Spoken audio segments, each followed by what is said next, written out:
టర్కీకి సంబంధించినటువంటి ఒక defence journalist project చేస్తుంది ఏంటంటే 65 TAA ITF Kaan 5th generation stealth fighter జెట్స్ని పాకిస్తాన్కి టర్కీ అమ్మబోతోందని, పాకిస్తాన్ టర్కీ ప్రభుత్వాన్ని అడిగిందని, టర్కీ ప్రభుత్వం ఇవ్వడానికి రెడీ అయిందని, $15 బిలియన్ ఒప్పందం ఫైనలైజ్ అయ్యింది అన్నటువంటిది రాసుకొచ్చారు. ఇక్కడ బేసిక్గా ఒకటే, టర్కీ ఫైటర్ జెట్లేమో అమెరికాని దాటినే కాదు, అమెరికా వాడే ఇస్తున్నాడు. F-35లు పాకిస్తాన్కి బోల్డ్ ఇస్తున్నాడు, కావాలంటే ఇంకా అప్పుగా బోల్డ్ ఇస్తాడు. ఎందుకంటే వాడికి పాకిస్తాన్తో స్నేహం కావాలి. ఒక పక్కన ఇరాన్, ఒక పక్కన రష్యా, ఇంకో పక్కన భారత్, వీటన్నిటి మధ్యలో ఉన్నటువంటి భౌగోళికంగా కీలకమైన ప్రాంతం ఆఫ్ఘనిస్తాన్, వీటన్నిటి మధ్యలో.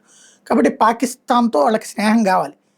అందులో అణ్వాయుధం ఉన్నటువంటి దేశం, ముస్లిం దేశం. ముస్లింల మీదకి ముస్లింలు రెచ్చగొట్టడానికి పాకిస్తాన్ ఉపయోగపడుతుంది. పాకిస్తాన్ నిస్సిగ్గుగా మిగతా ముస్లిం దేశాల నాశనానికి సహకరించే దేశం. కాబట్టి అట్లాంటి దేశానికి అమెరికా ఇస్తుండగా టర్కీ వాడితో అవసరం ఏంటి?